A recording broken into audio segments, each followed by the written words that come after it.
ओम नमो भगवते वासुदेवाय। श्रीमद्भागवत महापुराण चतुर्थ स्कंध अध्याय 24। पृथु की वंश परंपरा और प्रचेताओं को भगवान रुद्र का उपदेश। श्री मैत्रेय जी कहते हैं, विदुर जी, महाराज पृथु के बाद उनके पुत्र परम यशस्वी विजिताश्व राजा हुए। उनका अपने छोटे भाइयों पर बड़ा स्नेह था, इसलिए उन्होंने चारों को एक एक दिशा का अधिकार सौंप दिया। राजा विजिताश्व ने हर्यक्ष को पूरब, धूम्रकेश को दक्षिण, वृक को पश्चिम और द्रविड़ को उत्तर दिशा का राज्य दिया। उन्होंने इंद्र से अंतर्ध्यान होने की शक्ति प्राप्त की थी, इसलिए उन्हें अंतर्ध्यान भी कहते थे। उनकी पत्नी का नाम शिखंडिनी था। उससे उनके 3 सुपुत्र हुए। उसके नाम पावक, पवमान और सूचि थे। पूर्व काल में वशिष्ठ जी का शाप होने से उपर्युक्त नाम के अग्नियों ने ही उनके रूप में जन्म लिया था। आगे चलकर योग मार्ग से ये फिर अग्नि रूप हो गए। अंतर्ध्यान के नभस्वती नाम की पत्नी से एक और पुत्र रत्न हविर्धान प्राप्त हुआ। महाराज अंतर्ध्यान बड़े उदार पुरुष थे। जिस समय इंद्र उनके पिता के अश्वमेध यज्ञ का घोड़ा हर कर ले गए थे, उन्होंने पता लग जाने पर भी उनका वध नहीं किया था। राजा अंतर्ध्यान ने कर लेना, दंड देना, जुर्माना वसूल करना आदि कर्तव्यों को बहुत कठोर एवं दूसरे के लिए कष्टदायक समझकर एक दीर्घकालीन यज्ञ में दीक्षित होने के बहाने अपना राजकाज छोड़ दिया। यज्ञ कार्य में लगे रहने पर भी उन आत्मज्ञानी राजा ने भक्त भंजन पूर्णतम परमात्मा की आराधना करके सुदृढ़ समाधि के द्वारा भगवान के दिव्य लोक को प्राप्त किया। विदुर जी, हविर्धान की पत्नी हविर्धानी ने बहिर्सत, गय, शुक्ल, कृष्ण, सत्य और जितव्रत नाम के 6 पुत्र पैदा किए। कुरुश्रेष्ठ विदुर जी, इनमें हविर्धान के पुत्र महाभाग, बहिर्सत, यज्ञ आदि कर्मकांड और योगाभ्यास में कुशल थे। उन्होंने प्रजापति का पद प्राप्त किया। उन्होंने एक स्थान के बाद दूसरे स्थान में लगातार इतने यज्ञ किए कि यह सारी भूमि पूरब की ओर अग्रभाग करके फैलाए हुए कुशों से पट गई थी। इसी से आगे चलकर वे प्राचीन वहरी नाम से विख्यात हुए। राजा प्राचीन वहरी ने ब्रह्मा जी के कहने से समुद्र की कन्या शतद्रुति से विवाह किया था। सर्वांग सुंदरी किशोरी शतद्रुति सुंदर वस्त्राभूषणों से सज धज कर विवाह मंडप में जब भांवर देने के लिए घूमने लगी, तब स्वयं अग्निदेव भी मोहित होकर उसे वैसे ही चाहने लगे जैसे सुकी को चाहा था। नवविवाहिता शतद्रुति ने अपने नूपुरों की झनकार से दिशा विदिशाओं के देवता, असुर, गंधर्व, मुनि, सिद्ध, मनुष्य और नाग सभी को बस में कर लिया था। शतद्रुति के गर्भ से प्राचीन वहरी के प्रचेता नाम के 10 पुत्र हुए। वे सब बड़े ही धर्मज्ञ तथा एक से नाम और आचरण वाले थे। जब पिता ने उन्हें संतान उत्पन्न करने का आदेश दिया, तब उन सब ने तपस्या करने के लिए समुद्र में प्रवेश किया। वहाँ 10,000 वर्ष तक तपस्या करते हुए उन्होंने तप का फल देने वाले श्री हरि की आराधना की। घर से तपस्या करने के लिए जाते समय मार्ग में श्री महादेव जी ने उन्हें दर्शन देकर कृपा पूर्वक जिस तत्व का उपदेश दिया था, उसी का वे एकाग्रता पूर्वक ध्यान, जप और पूजन करते रहे। विदुर जी ने पूछा, ब्राह्मण, मार्ग में प्रचेताओं का श्री महादेव जी के साथ किस प्रकार समागम हुआ और उन पर प्रसन्न होकर भगवान शंकर ने उन्हें क्या उपदेश दिया, वह सारयुक्त बात आप कृपा करके मुझसे कहिए। ब्रह्मर्षि, शिव जी के साथ समागम होना तो देहधारियों के लिए बहुत कठिन है। औरों की तो बात ही क्या है, मुनिजन भी सब प्रकार की आसक्ति छोड़कर उन्हें पाने के लिए उनका निरंतर ध्यान ही किया करते हैं, किंतु सहज में पाते नहीं।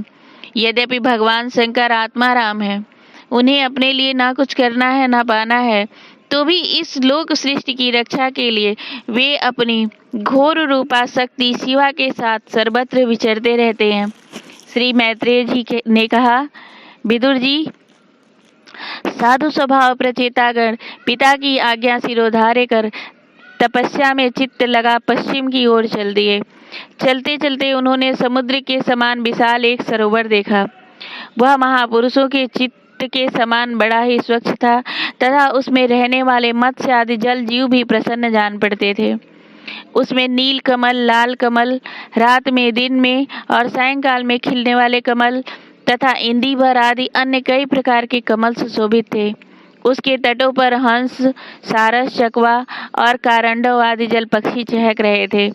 उसके चारों ओर तरह तरह के वृक्ष और लताएं थीं। उन पर मतवाले भौरे गूंज रहे थे। उनकी मधुर ध्वनि से हर्षित होकर मानो उन्हें रोमांच हो रहा था। कमल कोश के परागपुंज वायु के झरोखे से चारों ओर उड़ रहे थे, मानो वहाँ कोई उत्सव हो रहा है। वहाँ मृदंग, पड़व आदि बाजों के साथ अनेकों दिव्य राग रागनियों के क्रम से गायन की मधुर ध्वनि सुनकर उन राजकुमारों को बड़ा आश्चर्य हुआ। इतने में ही उन्होंने देखा कि देवादिदेव भगवान शंकर अपने अनुचरों के सहित उस सरोवर से बाहर आ रहे हैं। उनका शरीर तपी हुई स्वर्ण राशि के समान कांतिमान है, कंठ नीलवर्ण है तथा 3 विशाल नेत्र हैं। वे अपने भक्तों पर अनुग्रह करने के लिए उद्यत हैं। अनेकों गंधर्व उनका सुयश गा रहे हैं। उनका सहसा दर्शन पाकर प्रचेताओं को बड़ा कुतूहल हुआ और उन्होंने शंकर जी के चरणों में प्रणाम किया। तब शरणागत भयहारी धर्मवत्सल भगवान शंकर ने अपने दर्शन से प्रसन्न हुए उन धर्मज्ञ और शील संपन्न राजकुमारों से प्रसन्न होकर कहा। श्री महादेव जी बोले, तुम लोग राजा प्राचीन भरी के पुत्र हो, तुम्हारा कल्याण हो। तुम जो कुछ करना चाहते हो वह भी मुझे मालूम है। इस समय तुम लोगों पर कृपा करने के लिए ही मैंने तुम्हें इस प्रकार दर्शन दिया है। जो व्यक्ति अव्यक्त प्रकृति तथा जीव संज्ञक पुरुष, इन दोनों के नियामक भगवान वासुदेव की साक्षात शरण लेता है, वह मुझे परम प्रिय है। अपने वर्णाश्रम धर्म का भली भांति पालन करने वाला पुरुष 100 जन्म के बाद ब्रह्मा के पद को प्राप्त होता है और इससे भी अधिक पुण्य होने पर वह मुझे प्राप्त होता है। परंतु जो भगवान का अनन्य भक्त है, वह तो मृत्यु के बाद ही सीधे भगवान विष्णु के उस सर्व प्रपंचातीत परम पद को प्राप्त हो जाता है, जिसे रुद्र रूप में स्थित मैं तथा अन्य आधिकारिक देवता अपने अपने अधिकार की समाप्ति के बाद प्राप्त करेंगे। तुम लोग भगवत भक्त होने के नाते मुझे भगवान के समान ही प्यारे हो। इसी प्रकार भगवान के भक्तों को भी मुझसे बढ़कर और कोई कभी प्रिय नहीं होता। अब मैं तुम्हें एक बड़ा ही पवित्र, मंगलमय और कल्याणकारी स्तोत्र सुनाता हूँ। इसका तुम लोग शुद्ध भाव से जप करना। श्री मैत्रेय जी कहते हैं, तब नारायण परायण करुणार्द्र हृदय भगवान शिव ने अपने सामने हाथ जोड़े हुए उन राजपुत्रों को यह स्तोत्र सुनाया। भगवान रुद्र स्तुति करने लगे, भगवान आपका उत्कर्ष उच्च कोटि के आत्मज्ञानियों के कल्याण के लिए, निजानंद लाभ के लिए है। उससे मेरा भी कल्याण हो। आप सर्वदा अपने निरतिशय परमानंद स्वरूप में ही स्थित रहते हैं। ऐसे सर्वात्मक आत्मस्वरूप आपको नमस्कार है। आप पद्मनाभ, समस्त लोकों के आदि कारण हैं। भूत सूक्ष्म, तन मात्र और इंद्रियों के नियंता, शांत, एक रस और स्वयं प्रकाश वासुदेव, चित्त के अधिष्ठाता भी आप ही हैं। आपको नमस्कार है। आप ही सूक्ष्म, अव्यक्त, अनंत और मुखाग्नि के द्वारा संपूर्ण लोकों का संहार करने वाले तथा अहंकार के अधिष्ठाता, संकर्षण तथा जगत के प्रकृष्ट ज्ञान के उद्गम स्थान, बुद्धि के अधिष्ठाता प्रद्युम्न हैं। आपको नमस्कार है। आप ही इंद्रियों के स्वामी, मनस तत्व के अधिष्ठाता भगवान अनिरुद्ध हैं। आपको बार बार नमस्कार है। आप अपने तेज से जगत को व्याप्त करने वाले सूर्य देव हैं। पूर्ण होने के कारण आप में वृद्धि और क्षय नहीं होता। आपको नमस्कार है। आप स्वर्ग और मोक्ष के द्वार तथा निरंतर पवित्र हृदय में रहने वाले हैं। आपको नमस्कार है। आप ही स्वर्ण रूप वीर्य से युक्त और चातुर्होत्र कर्म के साधन तथा विस्तार करने वाले अग्निदेव हैं। आपको नमस्कार है। आप पितर और देवताओं के पोषक सोम हैं तथा तीनों वेदों के अधिष्ठाता हैं। हम आपको नमस्कार करते हैं। आप ही समस्त प्राणियों को तृप्त करने वाले सर्वरस जल रूप हैं, आपको नमस्कार है। आप समस्त प्राणियों के देह पृथ्वी और विराट स्वरूप हैं तथा त्रिलोकी की रक्षा करने वाले मानसिक, इंद्रियक और शारीरिक शक्ति रूप वायु प्राण हैं, आपको नमस्कार है। आप ही अपने गुण शब्द के द्वारा समस्त पदार्थों का ज्ञान कराने वाले तथा बाहर भीतर का भेद करने वाले आकाश हैं तथा आप ही महान पुण्यों से प्राप्त होने वाले परम तेजोमय स्वर्ग वैकुंठ आदि लोक हैं, आपको पुनः पुनः नमस्कार है। आप पितृलोक की प्राप्ति कराने वाले प्रवृत्ति कर्म रूप और देवलोक की प्राप्ति के साधन निवृत्ति कर्म रूप हैं तथा आप ही अधर्म के फलस्वरूप दुखदायक मृत्यु हैं, आपको नमस्कार है। नाथ, आप ही पुराण पुरुष तथा सांख्य और योग के अधीश्वर भगवान श्री कृष्ण हैं। आप सब प्रकार की कामनाओं की पूर्ति के कारण साक्षात मंत्र मूर्ति और महान धर्म स्वरूप हैं। आपकी ज्ञान भक्ति किसी भी प्रकार कुंठित होने वाली नहीं है, आपको नमस्कार है, आपको नमस्कार है। आप ही कर्ता, करण और कर्म तीनों शक्तियों के एकमात्र आश्रय हैं। आप ही अहंकार के अधिष्ठाता रुद्र हैं। आप ही ज्ञान और क्रिया स्वरूप हैं तथा आपसे ही परा, पश्यंती, मध्यमा और बैखरी 4 प्रकार की वाणी की अभिव्यक्ति होती है, आपको नमस्कार है। प्रभु, हमें आपके दर्शनों की अभिलाषा है, अतः आपके भक्त जन जिसका पूजन करते हैं और जो आपके निज जनों को अत्यंत प्रिय है, अपने उस अनूप रूप की आप हमें झांकी कराइए। आपका वह रूप अपने गुणों से समस्त इंद्रियों को तृप्त करने वाला है। वह वर्षाकालीन मेघ के समान स्निग्ध श्याम और संपूर्ण सौंदर्य का सार सर्वस्व है। सुंदर 4 विशाल भुजाएं, महामनोहर मुखारविंद, कमल दल के समान नेत्र, सुंदर भौहें, सुघड़ नासिका, मनमोहनी दंत पक्ति, अमूल कपोल युक्त मनोहर मुखमंडल और शोभा वाली समान कड़ युगल है। प्रीतिपूर्ण उन्मुक्त हास्य, तिरछी चितवन, काली काली घुघराली अलकें, कमल कुसुम की केसर के समान फहराता हुआ पीतांबर, झिलमिलाते हुए कुंडल, चमचमाते हुए मुकुट, कंकड़, हार, नूपुर और मेखला आदि विचित्र आभूषण तथा शंख, चक्र, गदा, पद्म, बनमाला और कौस्तुभ मणि के कारण उसकी अपूर्व शोभा है। उसके सिंह के समान स्थूल कंधे हैं जिन पर हार, केयूर, कुंडल आदि की कांति झिलमिलाती रहती है तथा कौस्तुभ मणि की कांति से सुशोभित मनोहर ग्रीवा है। उनका श्यामल वक्ष स्थल श्री वत्स चिन्ह के रूप में लक्ष्मी जी का नित्य निवास होने के कारण कसौटी की शोभा को भी मात करता है। उनका त्रिबली से सुशोभित पीपल के पत्ते के समान सुडौल उदर श्वास के आने जाने से हिलता हुआ बड़ा ही मनोहर जान पड़ता है। उसमें जो भंवर के समान चक्करदार नाभि है वह इतनी गहरी है कि उससे उत्पन्न हुआ यह विश्व मानो फिर उसी में लीन होना चाहता है। श्याम वर्ण, कटिभाग में पीतांबर और सुवर्ण की मेखला शोभायमान है। समान और सुंदर चरण, पिंडली, जांघ और घुटनों के कारण आपका दिव्य विग्रह बड़ा ही सुंदर जान पड़ता है। आपके चरण कमलों की शोभा शरद ऋतु के कमल दल की कांति का भी तिरस्कार करती है। उनके नखों से जो प्रकाश निकलता है वह जीवों के हृदय अंधकार को तत्काल नष्ट कर देता है। हमें आप कृपा करके भक्तों की भयहारी और आश्रय स्वरूप उसी रूप का दर्शन कराइए। जगत गुरु, हम अज्ञानवृत प्राणियों को अपनी प्राप्ति का मार्ग बतलाने वाले आप ही हमारे गुरु हैं। प्रभु, चित्त शुद्धि की अभिलाषा रखने वाले पुरुष को आपके इस रूप का निरंतर ध्यान करना चाहिए। इसकी भक्ति ही स्वधर्म का पालन करने वाले पुरुष को अभय करने वाले पुरुष को अभय करने वाली है।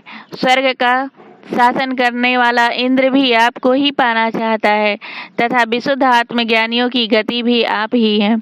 इस प्रकार आप सभी देहधारियों के लिए अत्यंत दुर्लभ हैं। केवल भक्तिमान पुरुष ही आपको पा सकते हैं। सत्पुरुषों के लिए भी दुर्लभ अनन्य भक्ति से भगवान को प्रसन्न करके जिनकी प्रसन्नता किसी अन्य साधना से दुसाध्य है, ऐसा कौन होगा जो उनके चरण तल के अतिरिक्त और कुछ चाहेगा। जो काल अपने अदम्य उत्साह और पराक्रम से फड़कती हुई भौं के इशारे से सारे संसार को संहार कर डालता है, वह भी आपके चरणों की शरण में गए हुए प्राणी पर अपना अधिकार नहीं मानता। ऐसे भगवान के प्रेमी भक्तों का यदि आधे क्षण के लिए भी समागम हो जाए तो उसके सामने मैं स्वर्ग और मोक्ष को कुछ नहीं समझता, फिर मर्त्यलोक के तुच्छ भोगों की तो बात ही क्या है। प्रभु, आपके चरण संपूर्ण पाप राशि को हर लेने वाले हैं।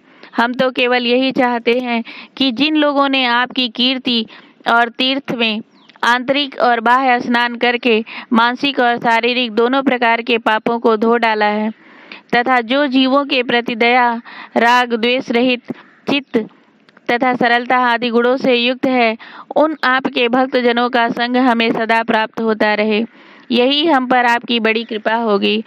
जिस साधक का चित्त भक्ति योग से अनुग्रहित एवं विशुद्ध होकर न तो बाह्य विषयों में भटकता है और न अज्ञान गुह्य रूप प्रकृति में ही लीन होता है, वह अनायास ही आपके स्वरूप का दर्शन पा जाता है, जिसमें यह सारा जगत दिखाई देता है और जो स्वयं संपूर्ण जगत में भास रहा है, वह आकाश के समान विस्तृत और परम प्रकाश में ब्रह्म तत्व आप ही हैं।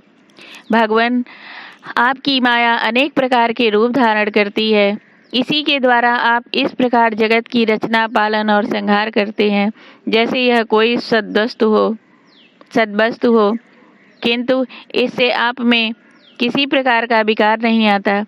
माया के कारण दूसरे लोगों में ही भेद बुद्धि उत्पन्न होती है, आप परमात्मा पर वह अपना प्रभाव डालने में असमर्थ होती है। आपको तो हम परम स्वतंत्र ही समझते हैं। आपका स्वरूप पंचभूत, इंद्रिय और अंतःकरण के प्रेरक रूप से उपलक्षित होता है। जो कर्मयोगी पुरुष सिद्धि प्राप्त करने के लिए तरह तरह के कर्मों द्वारा आपके सगुण साकार स्वरूप का श्रद्धा पूर्वक भली भांति पूजन करते हैं, वे ही वेद और शास्त्रों के सच्चे मर्मज्ञ हैं। प्रभु, आप ही अद्वितीय आदि पुरुष हैं। सृष्टि के पूर्व आपकी माया शक्ति सोई रहती है, फिर उसी के द्वारा सत्व, रज और तम गुणों का भेद होता है और इसके बाद उन्हीं गुणों से महतत्व, अहंकार, आकाश, वायु, अग्नि, जल, पृथ्वी, देवता, ऋषि और समस्त प्राणियों से युक्त इस जगत की उत्पत्ति होती है। फिर आप अपनी ही माया शक्ति से रचे हुए इन जरायुज, अंडज, स्वदेशज और उद्भिज भेद से 4 प्रकार के शरीरों में अंश रूप में प्रवेश कर जाते हैं। जिस प्रकार मधुमक्खियां अपने ही उत्पन्न किए हुए मधु का आस्वादन करती हैं, उसी प्रकार वह आपका अंश उन शरीरों में रहकर इंद्रियों के द्वारा तुच्छ विषयों को भोगता है। आपके उस अंश को ही पुरुष जीव कहते हैं। प्रभु, आपका तत्व ज्ञान प्रत्यक्ष से नहीं, अनुमान से होता है। प्रलय काल उपस्थित होने पर काल स्वरूप आप ही अपने प्रचंड एवं असह वेग से पृथ्वी आदि भूतों को अन्य भूतों से विचलित कराकर समस्त लोकों का संहार कर देते हैं। जैसे वायु अपने असहनीय एवं प्रचंड झोंकों से मेघों के द्वारा ही मेघों को तितर बितर करके नष्ट कर डालती है।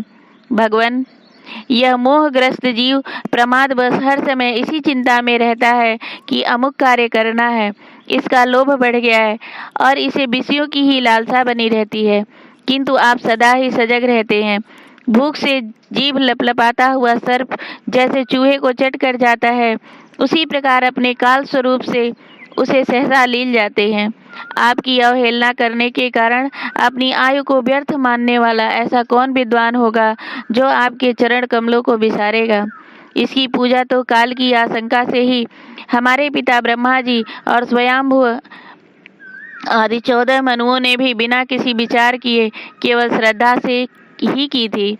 ब्राह्मण, इस प्रकार सारा जगत रुद्र रूप काल के भय से व्याकुल है। अतः परमात्मन, इस तत्व को जानने वाले हम लोगों के तो इस समय आप ही सर्वथा भय शून्य आश्रय हैं। राजकुमारों, तुम लोग विशुद्ध भाव से स्वधर्म का आचरण करते हुए भगवान में चित्त लगाकर मेरे कहे हुए इस स्तोत्र का जप करते रहो। भगवान तुम्हारा मंगल करेंगे। तुम लोग अपने अंतःकरण में स्थित उन सर्वभूतात्मा अंतर्यामी परमात्मा श्री हरि का ही बार बार स्तवन और चिंतन करते हुए पूजन करो। मैंने तुम्हें यह जो योगादेश नाम का स्त्रोत सुनाया है, तुम लोग इसे मन से धारण कर मुनि व्रत का आचरण करते हुए इसका एकाग्रता से आदर पूर्वक अभ्यास करो। यह स्त्रोत पूर्व काल में जगत विस्तार के इच्छुक प्रजापतियों के पति भगवान ब्रह्मा जी ने ही प्रजा उत्पन्न करने की इच्छा वाले हमारे भृगु आदि अपने पुत्रों को यह स्त्रोत पूर्व काल में जगत विस्तार के इच्छुक प्रजापतियों के पति भगवान ब्रह्मा जी ने प्रजा उत्पन्न करने की इच्छा वाले हम भृगु आदि अपने पुत्रों को सुनाया था। जब हम प्रजापतियों को प्रजा का विस्तार करने की आज्ञा हुई, तब इसी के द्वारा हमने अपना अज्ञान निवृत्त करके अनेक प्रकार की प्रजा उत्पन्न की थी। अब भी जो भगवत पारायण पुरुष इसका एकाग्र चित्त से नित्य प्रति जप करेगा, उसका शीघ्र ही कल्याण हो जाएगा। इस लोक में सब प्रकार के कल्याण साधनों में मोक्षदायक ज्ञान ही सबसे श्रेष्ठ है। ज्ञान नौका पर चढ़ा हुआ पुरुष अनायास ही इस दुस्सर संसार सागर को पार कर लेता है। यद्यपि भगवान की आराधना बहुत कठिन है, किंतु मेरे कहे हुए इस स्तोत्र का जो श्रद्धा पूर्वक पाठ करेगा, वह सुगमता से ही उनकी प्रसन्नता प्राप्त कर लेगा। भगवान ही संपूर्ण कल्याण साधनों के एकमात्र प्यारे प्राप्तव्य हैं। अतः मेरे गाए हुए इस स्तोत्र के गान से उन्हें प्रसन्न करके वह स्थिर चित्त होकर उनसे जो कुछ चाहेगा प्राप्त कर लेगा। जो पुरुष उषा काल में उठकर इसे श्रद्धा पूर्वक हाथ जोड़कर सुनता या सुनाता है, वह सब प्रकार के कर्म बंधनों से मुक्त हो जाता है। राजकुमारों, मैंने तुम्हें जो यह परम पुरुष परमात्मा का स्तोत्र सुनाया है, इसे एकाग्र चित्त से जब